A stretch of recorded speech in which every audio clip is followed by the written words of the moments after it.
And thank you, Autumn and Alec and Cal and Samuel for being a part of it. We're excited to get to know you, and hopefully we can. And thank you to Owen and Sean and Darwin for also joining us today. The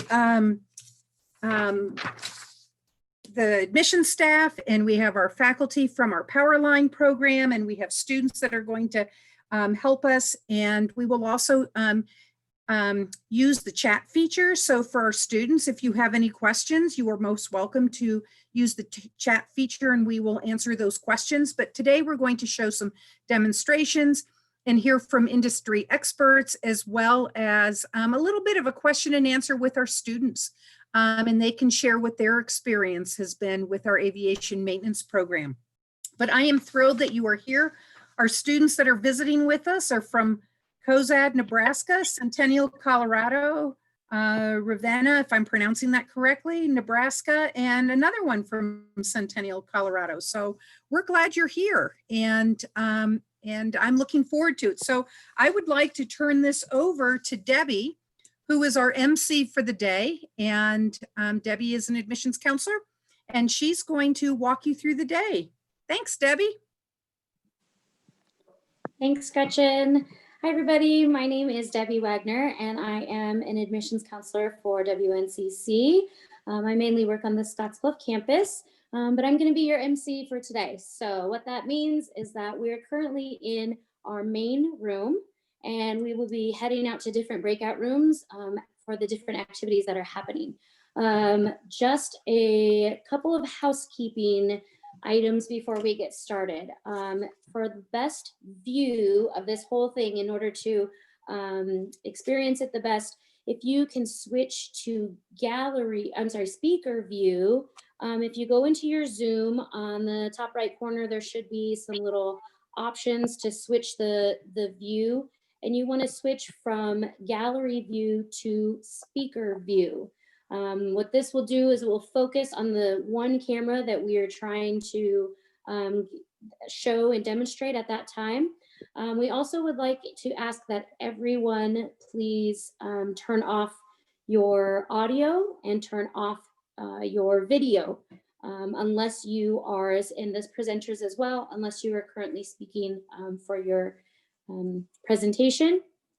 We do have the chat feature available, and we do have Jolene that is monitoring that chat. So I saw we've already had a little bit of some issues with some audio, so Jolene will be helping with that. But if you have questions during the presentations at any time, please type it in the chat, and then we'll try to get it answered. And then we'll have a Q&A session at the end of each demonstration where you can discuss those questions as well. Again, right now we're in the main room. Every time we're going to do a different demonstration, we will pop back into a breakout room and then back into a main room, and I'll be helping guide you through there. So all you have to do is click on yes when it says, would you like to enter the breakout room? The first breakout room we're going to be having, they're going to be showing some sheet metal shearing and some riveting. And then we'll come back into the main room for a Q&A session. Then we're gonna do some Q&A sessions with people from the industry currently right now, so you can kind of see what the job market looks like and get some real life experience and questions going on there. And then we'll walk through the power plant with a tour, so you can see what the facility looks like. And then we will explain what it's like as a student from John Lever, who's the instructor, the head of all of this aviation department. And then at the very end of it, Gretchen will come back and give a presentation on admissions and let you know how you can get started.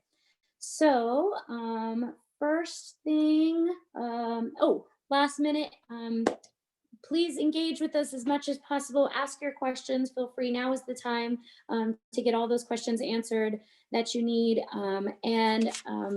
We just encourage you, please be respectful of everybody and understanding. Of course, in this virtual world, we are not sure what could happen. So bear with us. If you're having issues, just let us know and we'll try to get you through that. So I'm going to turn it over to Coninger, who is our cameraman for today. And you'll get put into a breakout room. So just click yes on that breakout room, and we'll get to learn all about some sheet metal shearing and riveting. So there you go.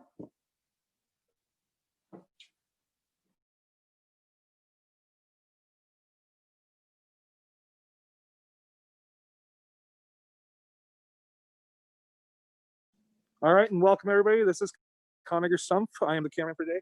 Before me, I have John Lever as well as two of our students. I will let him take it from here. Good afternoon. Welcome to Sidney, Nebraska, the home of the Wncc Aviation Maintenance Facility. As Connor said, my name is John Lever. I'm one of two instructors here at Sidney. Mr. Mike Mitchell, I think you'll see later today in some other segments. I'm here with second year students, Ken Reese and Truman Wilson. We're in the airframe shop right now, the facility, and we're in the area where we've got a lot of our sheet metal equipment. These two students have already been through sheet metal. They're currently in their power plant semester, so they're experienced in what they're about to demonstrate to you.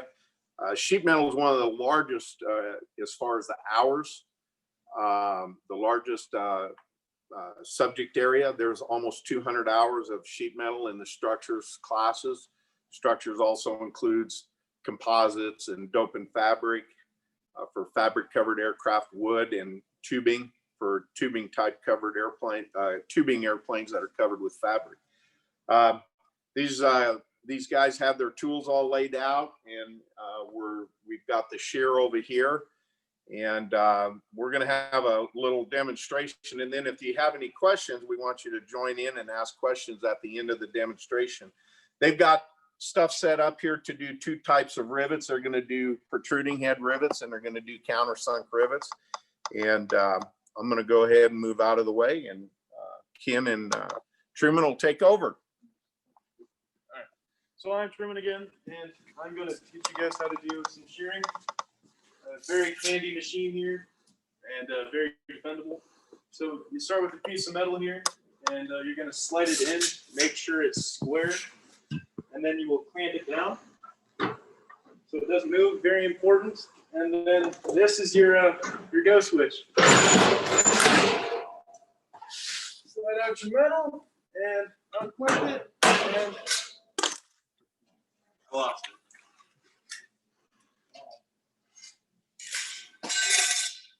And now, oh my goodness, 2 pieces of metal. All right. So once you got your metal fabricated, you got to cut up. The next step is trying to figure out your layout for your riveting. Layout's kind of important because if you got your rivets too close to your edge, you're going to start producing cracks in your seams. If you got your rivets too close, it's not going to work out. If you got your rivets too far away, sheet metal might start buckling. So one of the cool parts, or one of the cool tools that was made is called a Rivet Fan. This helps you space out your rivets properly. It's quick, it's fast, it's accurate, and it's really nice, and it's a lot easier than using a machinist rule. So here we got a drill. Obviously, you got to drill a hole before you can install a rivet.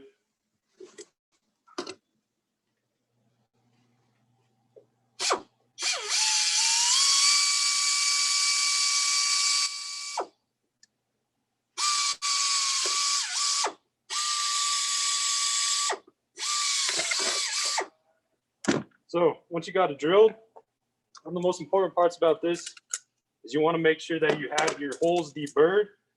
You got all your strips out between your sheets. And one way to deburr it is with the dog leg. Just come in here, do a quick deburr, and we're good to go. So to rivet, what we use on that is we use a rivet gun. Something simple, something quick. Oh, sorry. It's a rivet gun. This will help us get our rivet going. It'll close it down, fasten the metals together, and we're good. He wants to see it. So this is one of the protruding heads. And here we got countersink. Allows the surface of the metal to be flush. So in doing protruding heads, we use a special headset. It's got a little dimple on the head here. And what it does is it helps keep that protruding head at a nice dome. It doesn't squish it. And it helps keep your surface looking nice.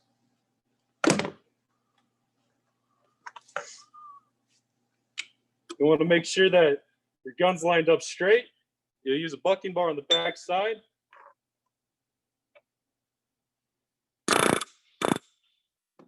Just like that.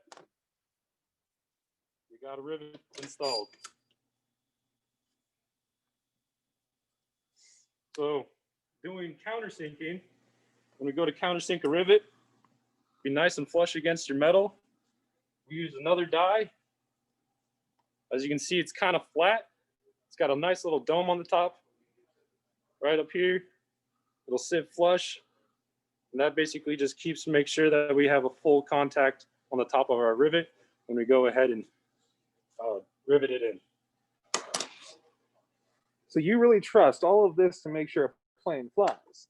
Yes. So in doing so, trusting a rivet isn't. We got engineers that went through all of this. We'll go through, we'll double check that you got bearing strength. We got different sizes of rivets that we can use, different alloys of rivets that we can use. You got strong, we can get stronger alloy of rivets. We can get weaker alloy of rivets depending on what we need. So I would trust a rivet to hold a plane together. They're probably a lot stronger than most other things. They got a high fastening and capability. Strength. Okay. All right, guys. Thank you so much for that. All right, Debbie, it's back to you. All right, thanks so much. That was riveting. That was terrible. That was terrible. Okay, I'll find my way out now. Before we head out into the breakout room to answer some Q&As, or no, that's what we're gonna do. We're gonna head out to the back to the main room. So if you guys have any questions about what you just saw, the tools that they were using, or any of the demonstrations that they were doing, you can ask those questions now. So hold on tight. We'll see you back in the main room.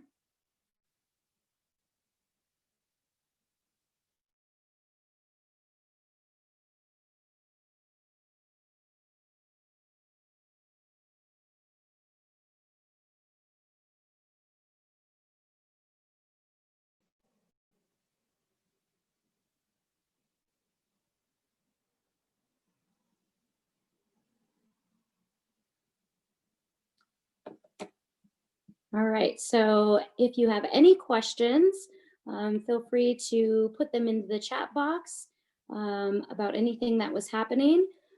Just a little bit of history before we head over to John Lever, who's going to explain a little bit more in depth about the program in general. We started the aviation program in 1970s. It was Western Nebraska Technical College at the time. And then it moved to its current location on the Sidney Airport in 1994. And we're very proud to say that we are the only Part 147 aviation maintenance program in Nebraska. So that's pretty exciting for us. And then the instructors that we have here, John Lever and Michael Mitchell, are both graduates from the Wncc program and are now teaching the upcoming students, as well as several of our guests today. We have people that have graduated everywhere. Let's see, we have 1990 grad, a 1979 grad, and a 2006 grad. So a good wide variety of students that have gone through the program and seen it develop. So I believe we have one question. Do the two rivets used just now have different uses, or are they the same use? So I believe we can probably get that over. Oh, there we go. Jolene says the countersunk rivet creates less drag on faster planes. Pretty cool. So now I'm going to turn it over to John Lever, who will give us some more information about our aviation maintenance program. So join that breakout room.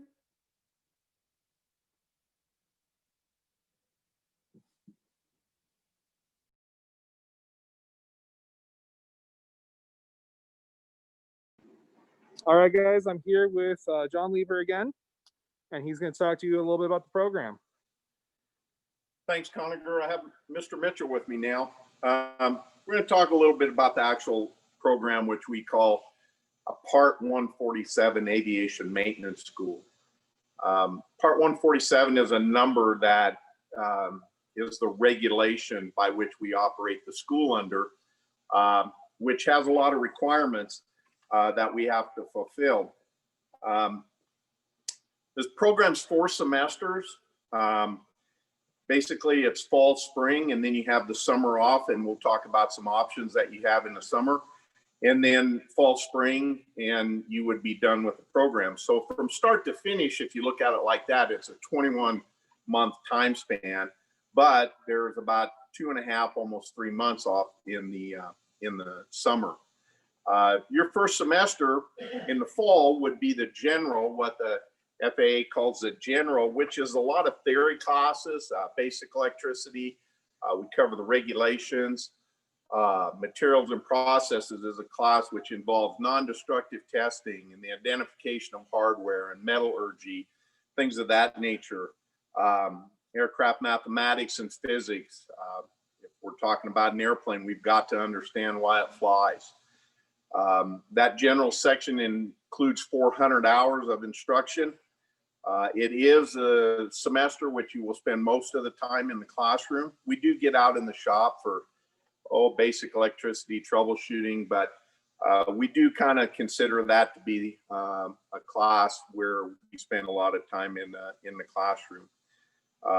Then we would go into break, and we would come back in the spring semester, and now we would start in this one of the 750-hour subject areas of airframe. Airframes broke into structures and systems. We just seen a demonstration of riveting, how critical hole preparation is because of stress concentration. The guys talked about the loads that the rivets are subject to. All very important, very meticulous work. Then also in the structures, some of the more modern stuff, we hear of the 787 and the type of construction that's not metal anymore that we're accustomed to, like these aircraft here, but are composite materials, carbon fibers and things like this. Also in the structures is way back to the beginning, the aircraft that are covered with fabric. The Part 147 curriculum has us cover the whole wide spectrum of aviation, not only the modern stuff, but the stuff that was made years ago, because it's still popular and still being used. Also in the airframe are the systems. We start into the systems, which are hydraulics and pneumatics, electrical systems, the landing gear systems. Basically anything airframe related that's not in the structure would be considered a system. Cabin pressurization, de-ice boots, like these de-ice boots on this Cessna 550 Citation, those areas are covered also in the systems. Then it would be springtime, and you would have most of your airframe curriculum covered, but you would still have some hours to cover. And when you come back the following fall, your first 8 weeks, you would complete those 750 hours. And that's a significant benchmark, because at that time, you would be done with your general and your airframe, and you would meet the qualifications to do your first FAA testing, which this is a turnkey situation here at WNCC. We do all of the FAA testing here at our main campus, which is only about a mile from here. We do the FAA computer test, where you would take your general and your airframe at this time. And then both Mr. Mitchell and I are designated mechanics examiners for the FAA. So then you would do your oral and practical testing at that time and receive your airframe certificate even before you're done with the whole program. That testing is pretty extensive. We do a lot of review. We're here to help you get through that. We do practice sessions where we review. We have programs that help you with the computer testing, so you can make it through that. After that first 8 weeks in that spring semester, then in about mid-October, you would switch over to your power plant curriculum. In the power plant curriculum of that semester, very similar to the airframe related stuff, is we cover both reciprocating engines and turbine engines. We would start out with theory classes in both of them to understand how the engines operate, efficiencies, and things like this. Mr. Mitchell right now later will be over in the power plant shop and show you where the students are doing their first reciprocating engine theory class, where they have their engines all apart, they're measuring, they're inspecting, and then they'll reassemble the engines and then run later this semester. The systems that are associated with both engines, reciprocating and turbine engines, are all covered. When we talk about the systems with the engines, we're looking at fuel metering, how the fuel's delivered in both reciprocating engines and turbine engines, exhaust for both engines, induction for both engines, electrical for both engines, the ignition system for both types of engines, okay? Now that's not all covered in just that 8 weeks. After your fall semester, you would move into your spring semester and you would start your last semester and you would complete the 750 hours in power plant and be done in May. At that time, you're going to take your FAA testing for your power plant added rating.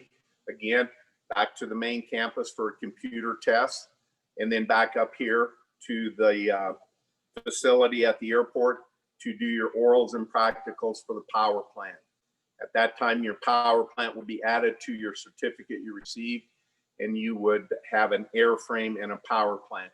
In the industry, we refer to that a lot as an A&P. You're an A&P technician, you're an A&P certificate. A standing for airframe, P standing for power plant. That would consist of kind of some nuts and bolts of it. You're looking at a full load for your certificate would be 76 credit hours.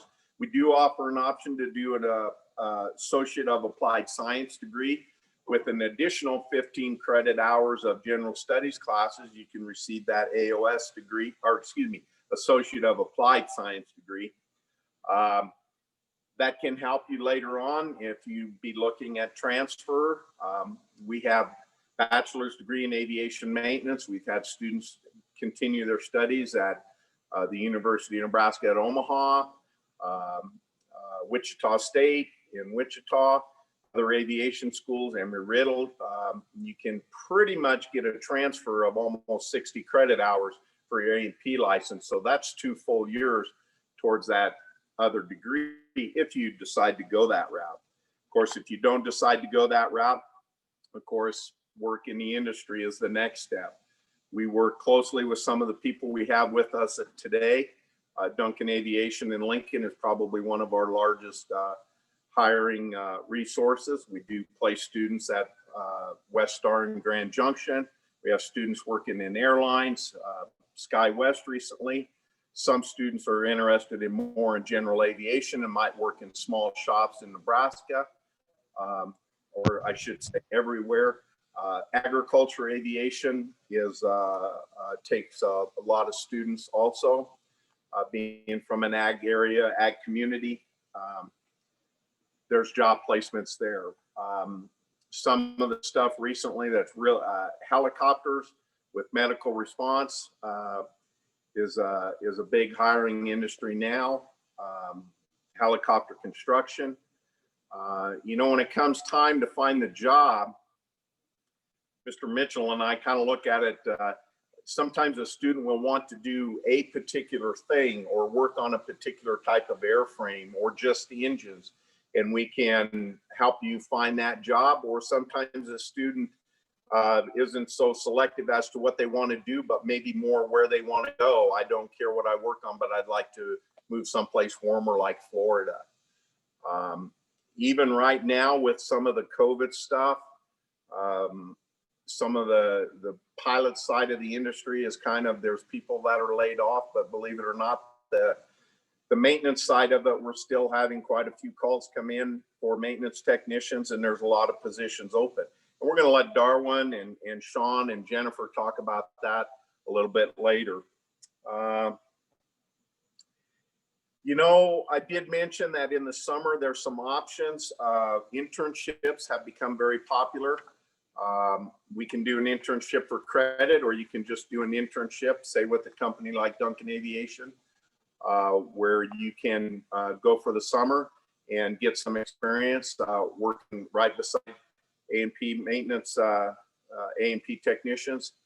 And then a lot of times that'll turn into a full-time job. A lot of opportunities there in the summer. The total program there, you're looking at 1,900 hours of actual time in the building here to complete this, to meet the FAA requirements. And you know, Conager, I don't know. I think that maybe kind of wraps it up. Do you have anything to add, Mr. Mitchell? Got pretty much covered it. Awesome. Well, we've had some questions in the chat. It looks like everybody's getting taken care of, though. I think that next would be Darwin and Sean with Duncan Aviation, if I'm not mistaken, Debbie. Yes, that is true. So that was a good segue, Mr. Lever, into the actual working industry and what we can expect to see. So we have guests from Duncan Aviation and the FAA.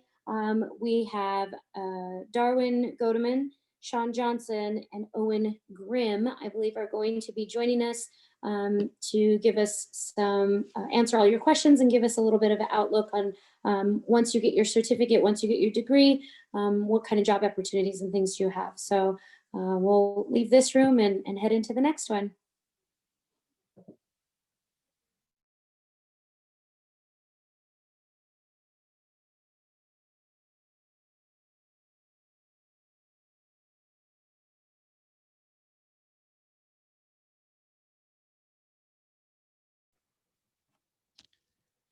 Hey guys, I'm Cole Honstead. I'm an admissions counselor here. I want to introduce first Darwin Goldman. He's a mechanic over at Duncan Aviation. He was a 1979 graduate of, at the time, Western Nebraska Technical College. And then we'll talk with Sean Johnson, who's also a lead in their airframe shop over at Duncan, as well as Owen Graham with the FAA. So first up, I'd like to introduce Darwin Goldman. Well, good afternoon. Yes, I'm Darwin Goldman, and when I graduated from Sidney, back in the day, we called it Tumbleweed Tech, and we thought that was appropriate at the time. I pretty much came directly from the A&P school there in Sidney to Duncan Aviation. I had a short stint with our local port for about 6 months, and then I came to Duncan Aviation, and I've been here ever since.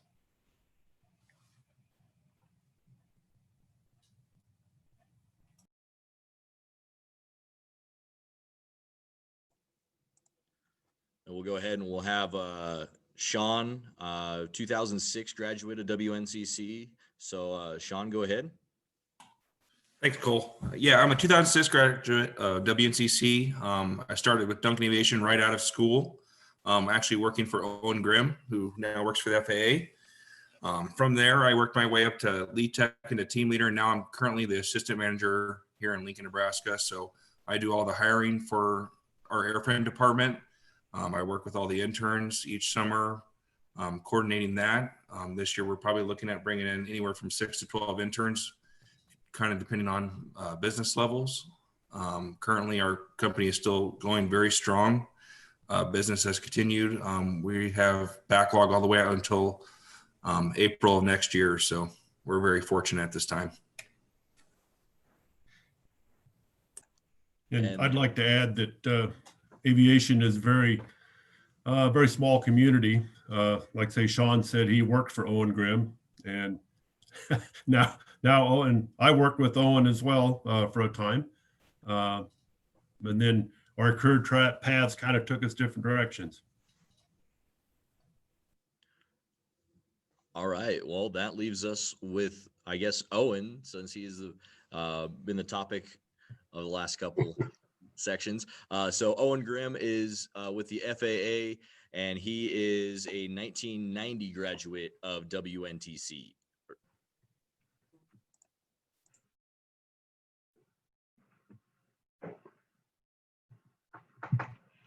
Yeah, good afternoon, everybody. Yeah, that's quite a while ago that I went to school there, and I've, as Darwin says, it is a small aviation community. I worked in the GA world for 20 years. Started at Norfolk, Nebraska. I heard there's somebody on here from Ravenna, which was kind of interesting to me because I have never seen anybody from my hometown going towards aviation maintenance. So that's kind of interesting. But yeah, I started Norfolk for a small 135 operator up there, worked there for about 7 years. Went up and I managed the airport in O'Neill for about 3.5 years. And that was all small GA, little single engine recip trainers, stuff like that, ag aircraft.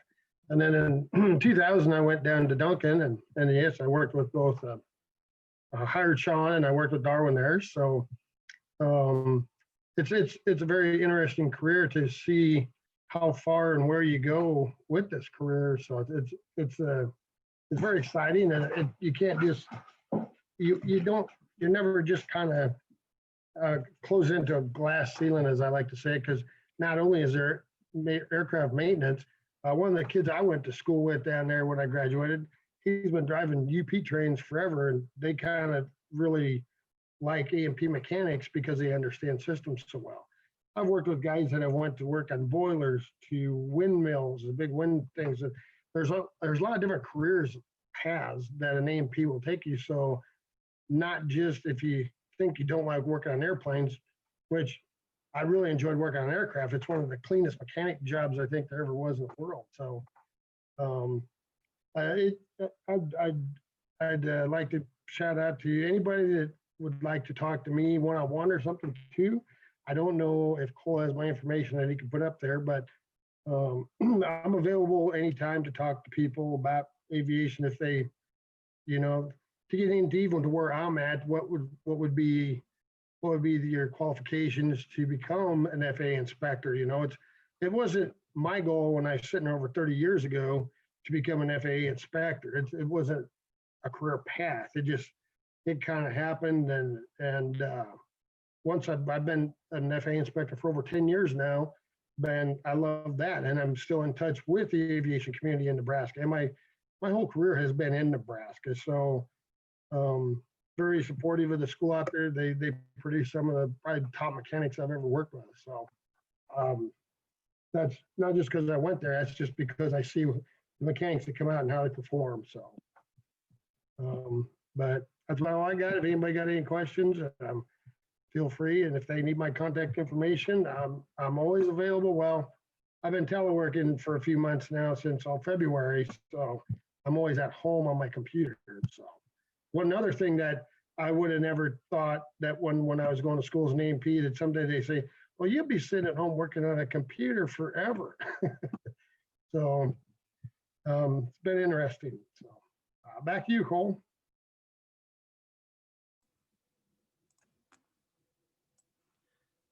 Thanks, Owen. Thanks, John. Thanks, Darwin.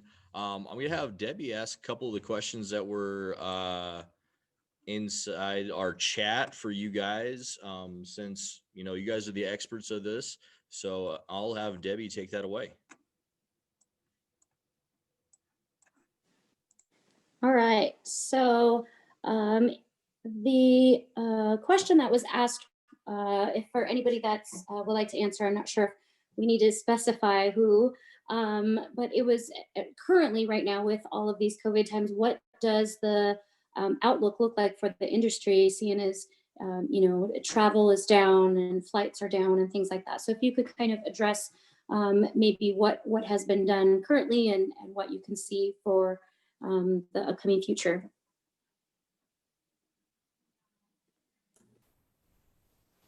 Hi. So currently, commercial travel has slowed down quite a bit.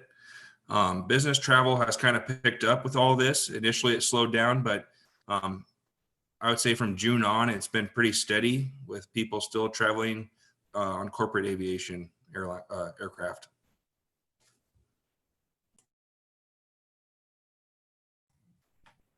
And I guess one of the things I'd like to add to that, what Sean said, in corporate aviation, a lot of the businesses that have airplanes and keep airplanes, in some respects, they could be getting busier now. Just the simple fact that some people aren't doing as much airline.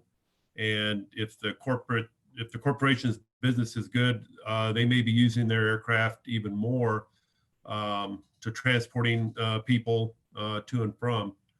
But right now, our business aviation looks pretty strong.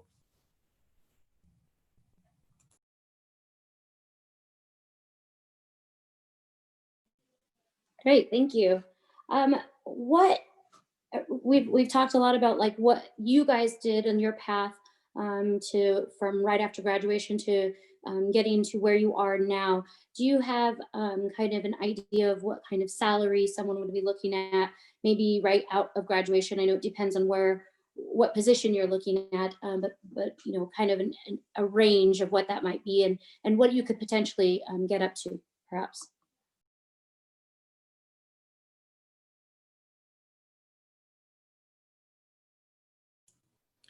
So brand new AP out of school with no experience. So we're probably looking around $19 an hour starting now. And then our growth plan basically it's based on performance. So if you want to go to Tech 2, there's no timeline to it. You don't have to wait for somebody else ahead of you to get promoted or go to the next level. It's all based on performance. So you could go quickly up the ladder just as quick as you can learn it.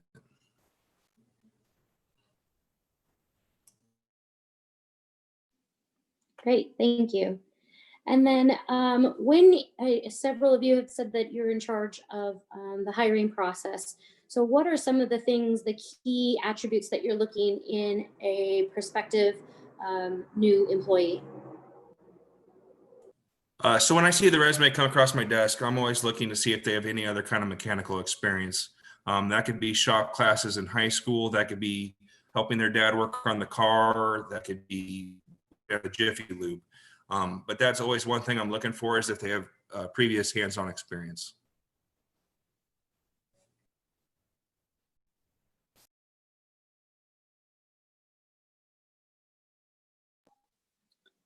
All right, so I don't think I see any last questions in here.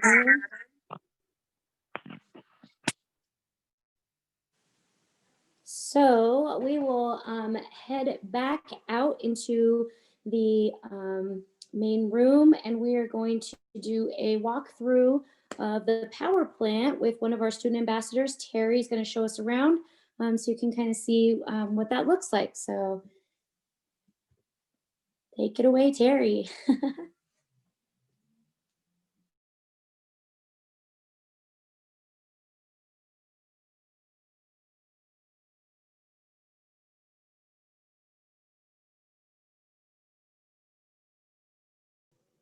All right, hello everybody. This is Connor Stump again. I'm joined again by John, and I'm going to let him take it away.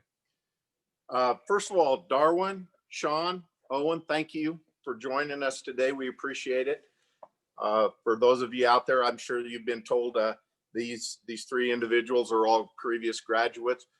Two of them, Owen and Darwin, have sat on our advisory committee for countless years. We have an advisory committee to try to stay in touch with industry.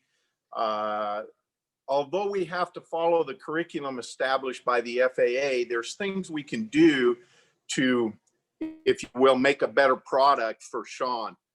He mentioned some of the traits that he looks for when he's looking at a resume coming across his desk. So we can kind of direct our curriculum towards that. Not long ago, Darwin had mentioned about reading wiring prints and how electrical troubleshooting might be a problem for a new tech. And so I tried to implement a troubleshooting course into basic electricity, where we strictly take some wiring prints and try to work through them to make our students a little bit more job ready when they go to industry. So that advisory committee is a real important part, and we appreciate the gentleman for serving on that. Now we're in the power plant shop, and I'm with returning student Terry Sickler here, and we're in just the other side of the airframe shop is the power plant shop. This facility here at Sidney Municipal Airport, these two shops are about 18,000 square feet with the additional classrooms in the front. It's a very nice facility. We moved out here in 1997 from, as Darwin mentioned, where I went to school, often referred to as Tumbleweed Tech. You can figure that out. But this facility is very nice. It's nice to be on the airport, having access to different aircraft. We've seen a beautiful 180 Cessna today. Oh my gosh, man, that thing was pristine. It gives us a lot of opportunities to see stuff out on the flight line. I'm going to go ahead and turn it over to Terry. As we mentioned over here in the power plant shop, these students are in the first part of their power plant. We're going to see reciprocating engines just completely disassembled. They're going through the inspection process, the measuring process. In the system side of it, I see a carburetor here that's completely disassembled. And go ahead and keep shooting those questions at us and we'll get them answered. And I'm going to turn it over to Terry. Good afternoon, everybody. I'm Terry Sickler, again, a second-year student here at Wncc. And of course, right now, heavily engaged in the power plant curriculum. A couple of things that we're really focused on right now is systems for engines and the engines themselves. So one of the tasks that we have, one of the projects that we do, is we have to rebuild carburetors, both from the smallest carburetor for the smallest reciprocating engine up to heavy metal. Okay, these are big pressure carburetors that go on high performance engines. We tear them completely down. I think if you kind of can see down in here, this is a small carburetor off of like a Cessna. It's a marble shrubber, and it is completely disassembled here into the most minute pieces. And if you can see, we don't just look into it. We tear it apart down to the most minute pieces and then reassemble it and ensure that it still works. Additionally, we're learning ignition systems. We've all been through turbine ignition system training, and now we're actually going into magnetos for reciprocating engines. And we take both Bendix and Slick Mags down to their lowest components. And I have another one over here. This is a Slick Mag that's been tore down to its basic elements. We rebuild them, we internally time them, and then we test them. And we do that all in the early morning hours, and then in the afternoons we come in and we are given an engine. Show the engine here. They come to us on an engine test stand like this and that. Okay, and they come to us whole. We have to take them off the test stand, completely disassemble them, inspect them, and measure all of the critical measurements on them. Reassemble that engine, put all the systems back on it, and run that engine. And we will do that 2 times in this curriculum. So we'll get 2 different engines, usually a Continental and a Lycoming or whatever. Okay. Patrick is going to demonstrate for you the timing of a Lycoming with Slick Mags on it. All right. So I'm Patrick Rose, another returning student, and I'm just going to quickly show you how you would check timing on a small reciprocating engine or any reciprocating engine for that matter. So we're going to cycle through and find our compression stroke and top dead center on our #1 cylinder. Just cycle the prop through, your thumb over the spark plug hole, and you'll be able to feel when it's on compression. That's compression stroke right there. So I'm going to find top dead center, and it's actually indicated on your gear here, a couple indications. So that right there is top dead center on our #1 cylinder. If you heard, I don't know if you could hear it in the video, but there was a snapping noise. That's your impulse coupling. Has to do with starting your engine. It's basically a spring that winds it up, and fires off your magneto at the correct RPM when starting, and your prop RPM is low, your engine RPM is low. So to time that, we need to make sure that's snapped. Otherwise, it'll throw off our time light device. And you just heard that, it's snapped. So now I'm going to rotate the prop back and take out the backlash. And so this engine is timed to 25 degrees. You can find that on the data plate. So and that has an indication right here. So now I'm just going to move this prop back. If you're watching that indication, and right there at 25 degrees. Our indicator here, both lights went out, meaning both mags are firing at 25 degrees. This engine is timed properly. This is something you maybe do at a 100-hour annual or after installing mags that you've overhauled. Thank you, Patrick. Okay, Patrick is now going to walk us out into the main hangar where we have most of our functional aircraft and kind of explain the things that we've been doing in there with these aircraft. So first airplane here, Cessna 414. So we all do an annual, or not an annual, 100-hour inspection as part of an AMP program. And so our team just finished that on that. You can see there's still jack stand under it. We had it jacked up, did a gear test swing on it with the retractable gear. Just run the gear, make sure everything's working properly. Cowling's off, doing some cooling systems, inspections on engines, that kind of stuff. You keep walking around. Obviously, you got a citation jet here. We do tear into some of the systems of that, look at them. We'll do fire system on the engines. We'll get out, run the pressurization systems on it, that kind of stuff. Service and oxygen system on it. Keep going. 172, another airplane we would do a 100-hour inspection on. You do landing gear, and jack it up, pull the tire off, your landing gear, again, cooling inspection, and you could do electrical systems inspections and work on that. Just really any practical system in the airplane, you can work on it when you're here.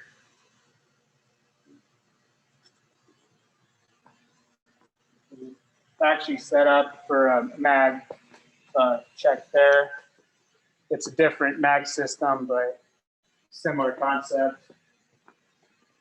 Get back here, you'll see we have engines here in the back. These are all engines you can do a little work on if you want. Sometimes we'll get out different ones and run them. Here we have Cessna 206. And then you can do inspections, electrical work, landing gear work, just go through different systems on it. We'll do assembly and rigging, full flight control systems, your ailerons, rudder, re-rig those. Just really all the airframe practical stuff on it. Going, we have a helicopter back here. You'll work on it, do the weight and balance on this too, along with the other aircraft. And this is pretty fun to weigh, do it. They ran it a couple of years ago, so we might be doing that again here this year. So we do have a helicopter you can work on if you're interested in any of that. We have the Trinidad here, the French aircraft, and same as the others, you do inspection, electrical, landing gear, kind of stuff. And we actually will run this, and you can taxi this aircraft or some of the other ones during your ground up handlings class. Get out, you actually get to be in the pilot seat, taxi the airplane, start it, run it, that kind of stuff. And so that's what we have out here in this hangar. We do have some fuselages and wings out on the other hangars in the airport that you can work on, do some sheet metal work on, that kind of stuff on those fuselages and wings. I think that's about a wrap for us. All right, thanks everybody. Back to you, Debbie. All right, thanks so much. That is so interesting. I love seeing everything that you have over there. I like how they say the small carburetor, but it's still probably as big as my head. I find that really funny. One thing I wanted to ask, and I'm not sure if John Lever is close by, or perhaps Conacher, you might be able to answer this. He talked about going in and starting the engine and being inside of the plane, but could, or maybe Cole could answer a little bit about the possibility of, if you like not just working on the planes, but if you were interested in getting your pilot's license. Hi, John. If you could tell us a little bit about what the possibilities of obtaining your pilot's license while you were going to school there, seeing as you're on the Sidney campus.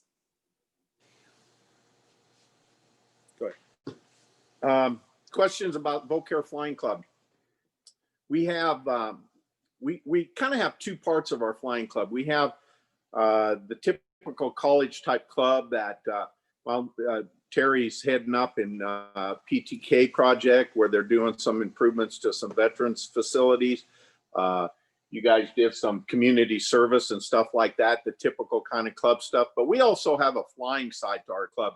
We have a little pot of money that years ago we had our own aircraft, and we sold that aircraft, and we put that money in an account. And if a student in the aviation maintenance program would like to take some primary flight training towards their private pilot license, we're doing a reimbursement towards the rental of the aircraft. And we'll reimburse 50% up to a maximum right now of $1,000, $1,500 towards their flight rental for primary flight training. Now that can be done during the summer at the local FBO at your hometown. You can do that right here in Sidney while you're enrolled in school. You can do that after school and on Saturdays or something like that. Patrick's actually participating in that right now.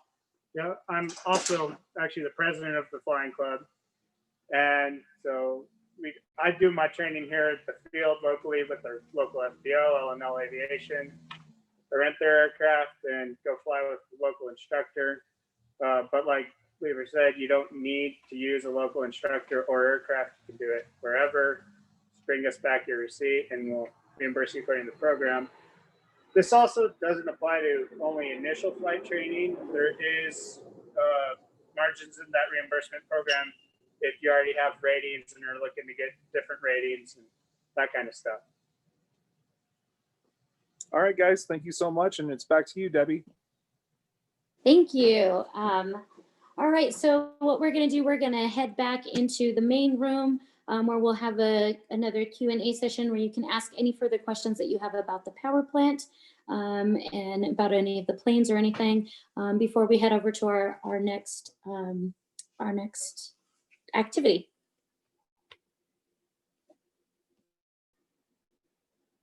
All right, so once again, if you have any questions about anything, please put them in the chat room. Jolene is feverishly typing away with all of the answers to everything that you have, getting to you as soon as possible. But now's the time that we kind of have everybody in the main room. If you have any general questions, give it a few minutes and see if anything comes up. Or if you want to pop on and ask a question, if you're not camera shy, you're welcome to do that as well.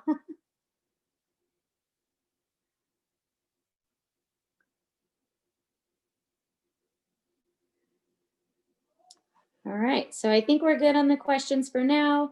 Jolene, you are staying on top of it and doing a good job. So thank you so much for that. The next thing that we're going to do, we're going to head over and check out an actual engine. I think it's fascinating when you look at the timeline of aviation history. It has been less than 100 years since the Wright brothers took that very first flight back in 1903. And we've gone from, that style of plane all the way up to the amazing, great big planes that we have and the helicopters and what they're able to do and the stealth planes that the military has and things like that. In 1939, the very first helicopter was flown. And so what we're going to take a look at today is the Allison 250 turbine engine. Correct me if I'm wrong, but I believe that's the engine that we're going to take a look at, and it was in a helicopter. Hit that breakout room, and we'll check that out.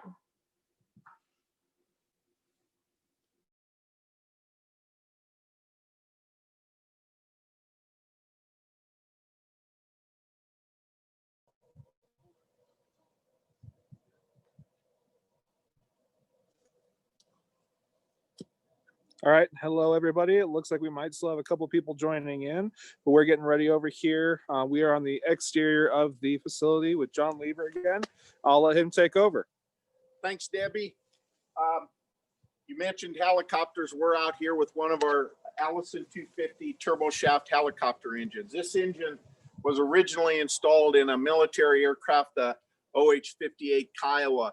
It's a small Jet Ranger helicopter. We use this engine for quite a few different things for the systems that are on it. And Ken and Truman are going to start it up. But real quick, Terry showed you some piston engine stuff. Turbine engine is still an internal combustion engine. It just compresses the air, and the way things happen are a little bit different. This engine, everything is happening at the same time in different places, where in a piston engine, our compression and our power stroke, exhaust and intake stroke happen in the same place at different times. In the front of the engine, the air enters the engine and goes through an axial compressor that starts to compress the air.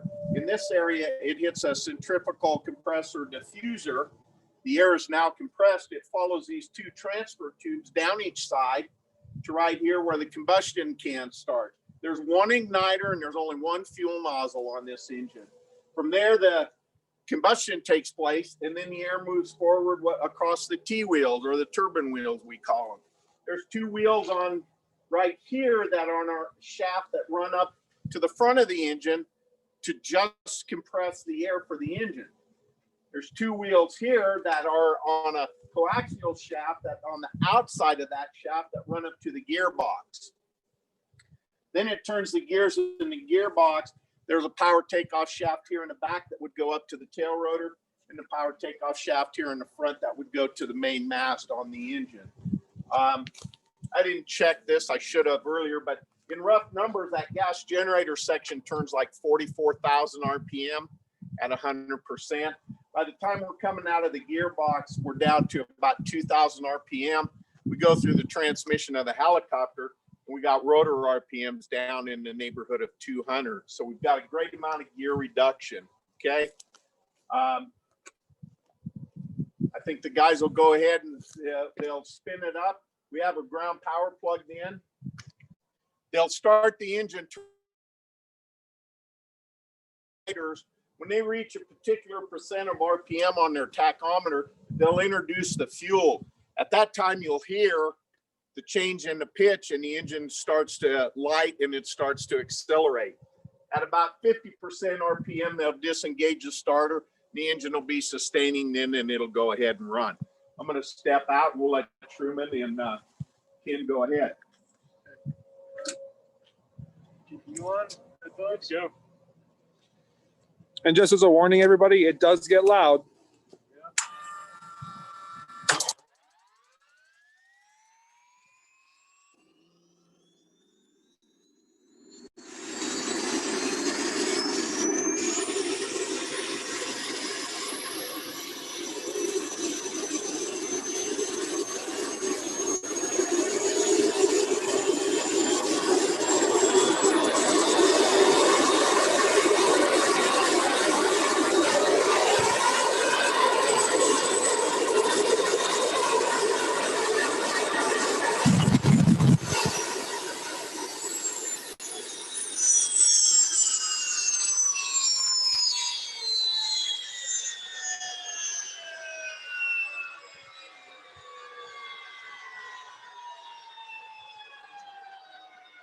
Thanks, guys. One thing you guys can't do is smell that. Us gearheads, that smells awesome. That smells awesome. There's some helicopters have two of these engines. The Sikorsky 76 series has two of these engines side by side. this engine is now owned by Rolls-Royce, and some of their newest models are clear up to 600 horsepower, where this one's at about 375. So shoot those questions into Jolene, and we'll try to get them answered. And now I guess it's back to Cole. Debbie, okay. I could practically feel the vibrations. I've been next to that engine when it's turned on live, and it is incredible. But just going off of the sound, I kind of closed my eyes and pretended that I was on a flight to the Bahamas somewhere. So what we're going to do next is we're going to head back out into the main room for a Q&A session with some of our current students, where you guys can ask questions for them. So let's head on back.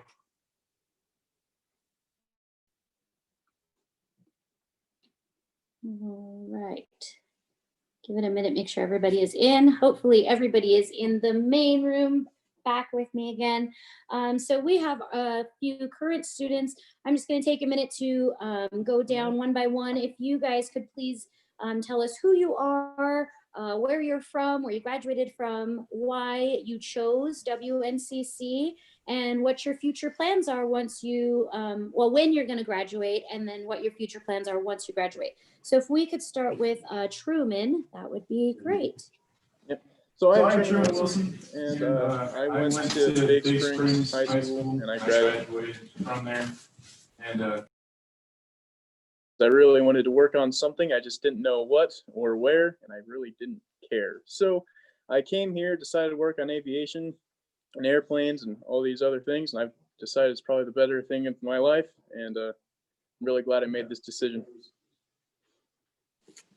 Yeah. Thank you, Truman. Can you tell me, before you became a student, were you really heavily involved in mechanics, and did you know tinkering on cars and things like that, or did you come in just kind of blind?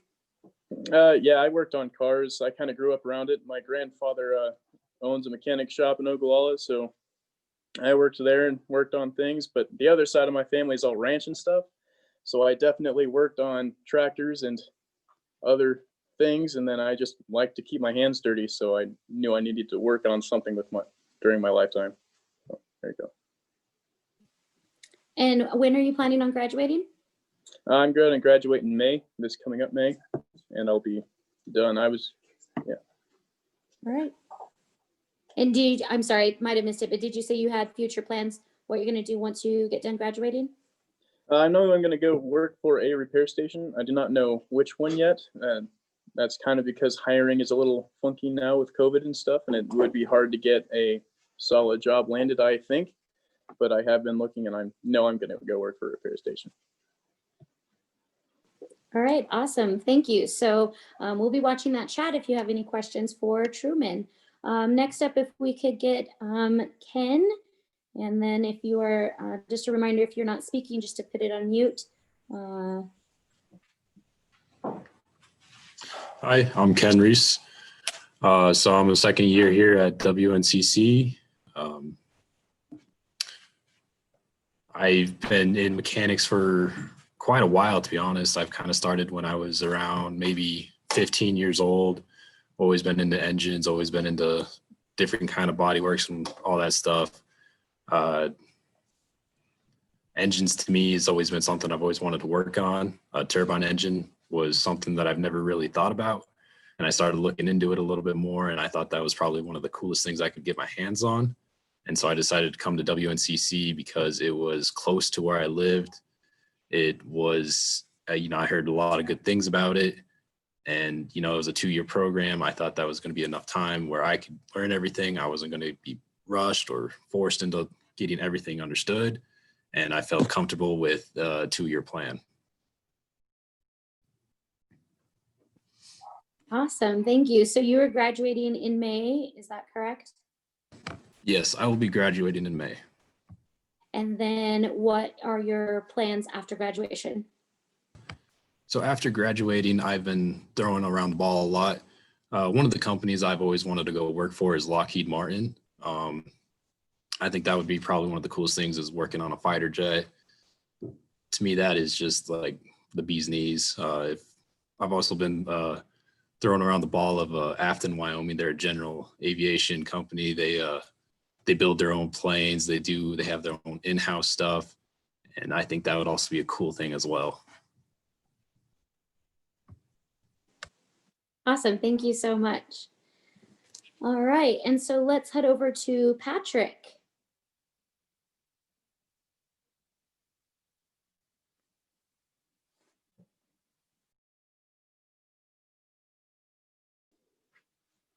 All right.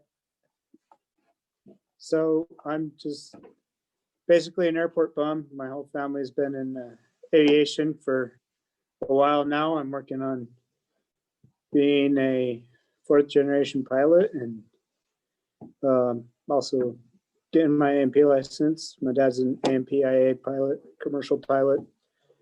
I'm going to get my private license. I don't know if I'll get commercial license, but definitely give me an A&P. I worked in a aviation maintenance shop during high school, really enjoyed it, so decided that's what I want to do. And where are you from, Patrick? I graduated high school from Minden, Nebraska. I kind of moved around before that, but. Okay, great. And then you are graduated in May as well? Correct. And what are your plans after graduation?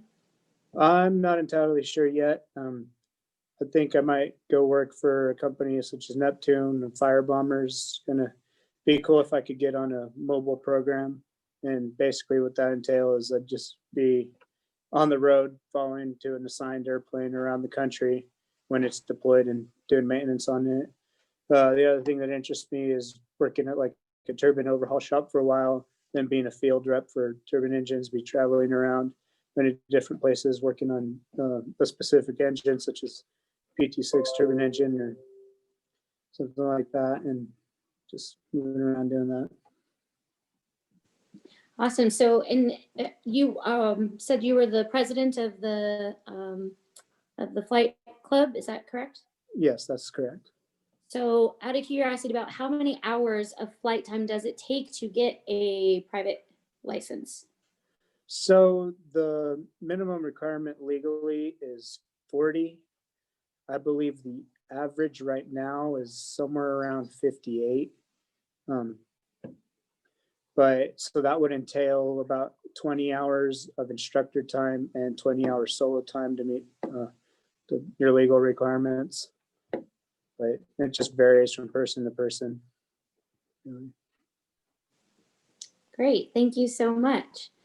And so we're going to round it off here, heading over to Terry, one of our student ambassadors.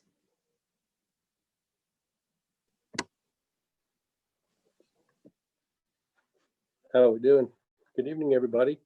My name's Terry Sickler. I'm a retired technical director for Lockheed Martin, 35 years with Lockheed. I've been a prop head since I was 12 years old. I'm a private pilot. I've built 2 airplanes, 2 experimental airplanes. I just wanted to come back to school to get to touch the hardware. They don't let engineers do that when we're out in the industry. So I always wanted to do that. I really enjoyed building airplanes. So, and I wanted to learn the deep detail associated with being an A&P. So I'm here studying hard, trying to learn as much as I can, and I will take that back out into the world. I'm also a safety inspector for the Experimental Aircraft Association. This has just been right up my alley and teaching me how to do things the right way, and lots of hands-on experience with all kinds of different hardware. And that's been very important for me. And we're going to probably start doing some annual inspections for experimentals and light sport aircraft after I graduate in May. So. And what is your plan after graduation? I plan on probably just helping out at the local airport, doing inspections for aircraft owners, experimental and light sport aircraft owners. You can do that as an A&P and just support that aviation industry as a safety inspector. So. Awesome. Well, I got to tell you, I was pretty happy when I saw you showing the parts, because we're kind of twinning right now with we're twinning up that way. repping the program. So As you can tell, I'm one of the young guys in the class. yeah, how is that strange being one of the younger ones of the group? Yeah, as long as they don't call me grandpa too often. Well, you know, here at WNCC, we're all about lifelong learning. You know, just in your own experience, you seem to be getting along and having a good time. So I'm assuming that our WNCC family tradition is right along in there, where you feel like family when you're there working with those students. Absolutely. We work close together, all of us, all the time. And it's really nice. The school rotates us around, so we get to work with the different students, and it's really fun. We're having a great time, and I love the WNCC curriculum. It's wonderful. Thank you so much. So any other chat questions? Last minute to ask those questions, feel free to shoot them out. Thank you guys so much for sharing a little bit of your background and where you're from and your experience, and we appreciate it. If there's no further questions, we're going to head back out to the main room where Gretchen Foster, she started our program, our admissions director, is going to give you more information about what you need to do to start part of the program and work with these guys next year.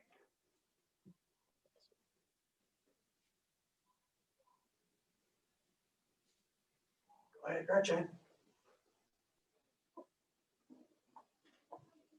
I think we're going into to the main room here. Are we staying where we are? Are we going to a main room, or? We'll stay here. Why not? Okay. We're all here anyway. We might as well stay and just keep it going. Hi, John Lever. John Lever's photobombing me behind. Cole, do we have the PowerPoint ready?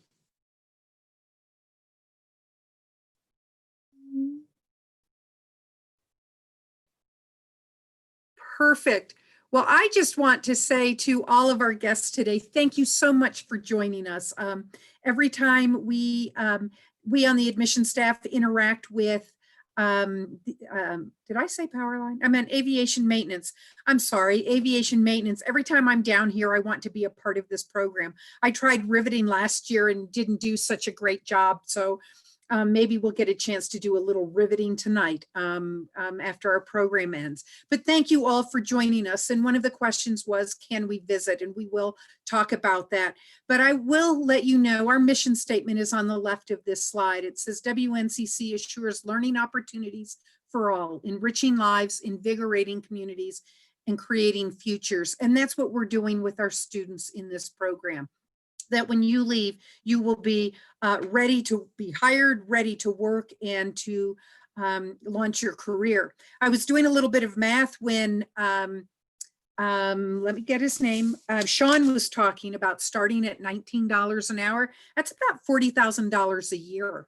So if any of our guests that are on today are in high school and you start working at $40,000 a year, then you owe your folks some really nice Christmas presents. So Cole, if we can go to the next slide, that would be wonderful. How do you become a WNCC student? First, you apply for admission, and the link is there, wncc.edu. But also, because Cole Honstead is the admissions counselor on the Sidney campus, he will be working with you directly. And so if you have any questions, definitely reach out to him, but he also will be reaching out to you to see if you have any follow-up questions and can walk you through the application process. We would love for you to visit campus. If you can visit in person, that would be great. And we'll mention a little bit about the COVID safety protocols that we have in place, or if you can't visit in person and want to visit virtually, we can do that as well. Cole will also be working with you to set that up. And so not only will you have a chance to meet with John Lever and Michael Mitchell and with some of our students, you'll also have the opportunity to have a Zoom meeting with one of our financial aid associates. Margarita is our financial aid associate that supports our Sidney students. And you'll also have a chance to meet, with Cole, because he would be your first semester academic advisor, as well as your admissions counselor. So he has 2 roles. And then he will walk you through that whole process and go from there. So we will be in touch. We will also answer any of your questions. And Cole, if we can go to the next slide. So if you visit, know that masks are required, absolutely, positively, without a doubt. We have a commitment to keeping our facilities clean. Our crews are routinely cleaning. Our students are also cleaning up after themselves in the classroom, their desks, areas, because we not only want you to be safe, we want all of us to be safe as well. If you don't have a mask, we can provide one for you and your guests if you have any guests coming. And then, as I mentioned, we'll schedule appointments to meet with you on campus or over the phone. If you're on campus, some of your appointments may be over Zoom. So we just want to make sure everybody is safe, because more than anything, we would love for you to be on campus next fall and healthy. So we take it seriously, and we want you to as well. So again, there's Buddy wearing his big mask. If you want to visit campus, even though Cole will be in touch, we do want you to fill out our campus visit request form, because we use that information to help schedule your visit. And it would be great if you could give us at least a week's notice to coordinate all of these visits and also communicate with you. Jolene was on the chat. Conager is our cameraman. Cole is our producer. Debbie, our MC today. And me, Gretchen, your admissions director, that if you have any questions at all, please email us at admissions@wncc.edu.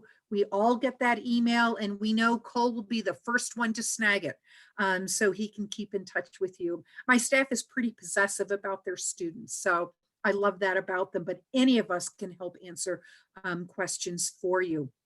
And we're finished with our PowerPoint. So Cole, if we can stop sharing that screen, are there any more questions that we have not covered? I see Conager, I see Mr. Lever. Jolene, do you want to wave? Cole's out there. There's Jolene, and you've seen Cole a little bit, and Debbie.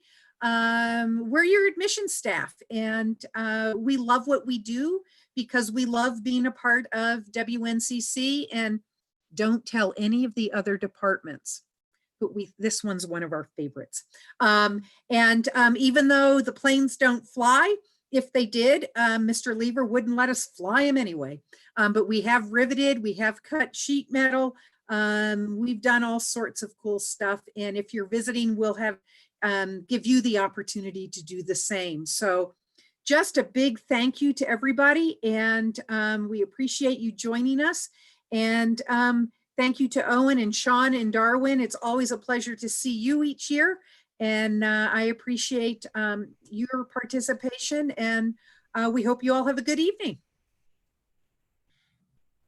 You guys did a really good job. Thank you. Thank you. Thank you. Thank you for having us on. Oh, most welcome. And for our students that are our guests that are here, you will get their contact information and as while you're a student. And our Career Pathways and Advising Center also will work with you about creating resumes and interview practice and interview skills to help you put your best foot forward when you are applying for positions in the A&P industry. So we have a lot of people here at the college supporting you and backing you up as you go through it. If there aren't any more questions, on behalf of all of us, thanks so much. We wish you well.